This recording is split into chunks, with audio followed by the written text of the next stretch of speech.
Doris Day died with a secret that only one person knew. For 97 years, America's sweetheart kept quiet about what happened on April 5, 1968. The night her husband, Martin Melcher, died. The night she discovered her $20 million fortune was gone. The night she found contracts she never signed. Her closest friends stayed silent for decades until now. The truth involves betrayal, hidden documents, and a phone call that came too late. Doris Day's journey started in the working-class neighborhoods of Cincinnati, Ohio. She was born Doris Mary Kaphoff on April 3, 1922. Her father, William, was a music teacher and choir master, and her mother, Alma, stayed at home to raise the family. Life wasn't easy, but music was always around. Thanks to her father, Doris grew up singing in church choirs and joining local talent shows. Her family was of German-American descent and lived simply, but they gave Doris all the encouragement she needed. Even as a child, she showed the kind of discipline and determination that would one day make her famous. When Doris was 14, everything seemed to change. She teamed up with Jerry Doherty as a dance partner.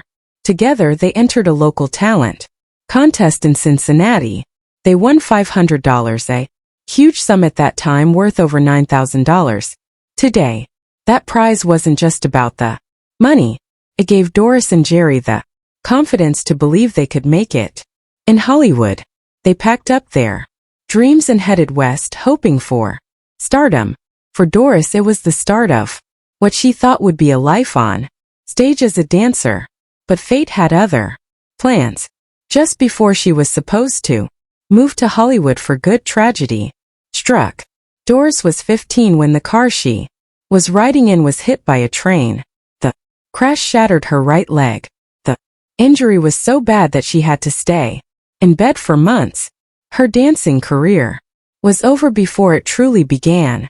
The timing was heartbreaking. One night she was dreaming of Hollywood. The next she was facing a future she hadn't planned for.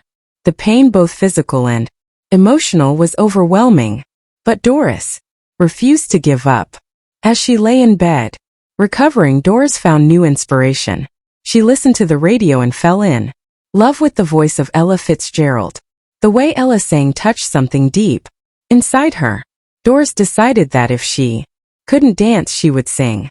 She began taking voice lessons and poured her heart into every practice. Slowly, singing became her new passion. The accident that could have ended her dreams gave birth to a new dream. Instead, Doris transformed herself from dancer to singer, showing resilience that would define her life. Her big break came when band leader Barney Rapp heard her sing. He believed her real name, Kapelhoff, was too long for show business. Inspired by the song Day After Day, she chose the stage name Doris Day. It was a fresh start and marked the moment she truly stepped into the world of entertainment. At just 18, Doris joined Les Brown and his band of renown. She had a short run with Bob Crosby's band before that, but Les Brown saw something special in her. He called her the perfect singer. Talented, thoughtful about the lyrics, and lovely to look at. Doris's clear, honest voice stood out. She didn't overdo the emotion. She simply sang with feeling. During World War II, her voice became the sound of comfort for Americans at home. Even when a recording ban stopped many musicians from making records between 1942 and 1944, Doris stayed in the public's heart through live shows and radio. Then came Sentimental Journey. She recorded it with Les Brown on November 20, 1944. When it hit the airwaves in early 1945, it became a sensation. The song spoke to millions of soldiers returning home. Reached #1 on the Billboard chart, stayed in the top 10 for 23 weeks, and sold over 1 million copies.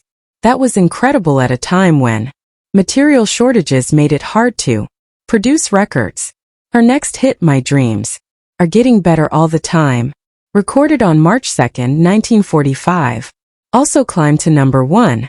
These songs made Doris Day a household name and the voice of a generation. In 1946, Doris went solo. What followed was one of the most successful recording careers in history. Between 1947 and 1967, she recorded over 650 songs. Her work spanned jazz, pop, country, Latin, and even soft rock. She released 11 movie albums and 20 studio albums. At least 8 of her albums reached the top 5, with half of those hitting #1 between 1949 and 1955. From 1948 to 1958, 9 of her singles sold over a million copies. Her songs stayed on the charts for a combined total of more than 8 years. The scale of her success was staggering, but what mattered most was how she made people feel. Doris Day's journey to stardom began with a screen test at Warner Brothers. They saw something rare in her, a mix of beauty, warmth, and a singing talent that outshone the typical starlets of the time. There was one small problem. Another actress named Doris Day was already working in westerns, and the confusion caused headaches in credit listings. But Warner Brothers didn't care.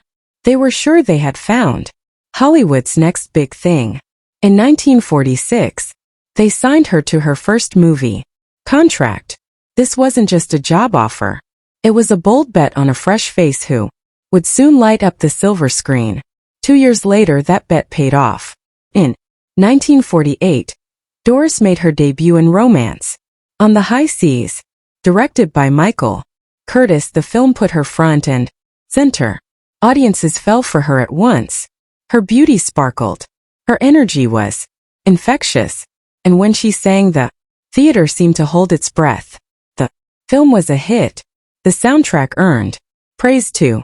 Overnight, Doris Day wasn't just another new actress.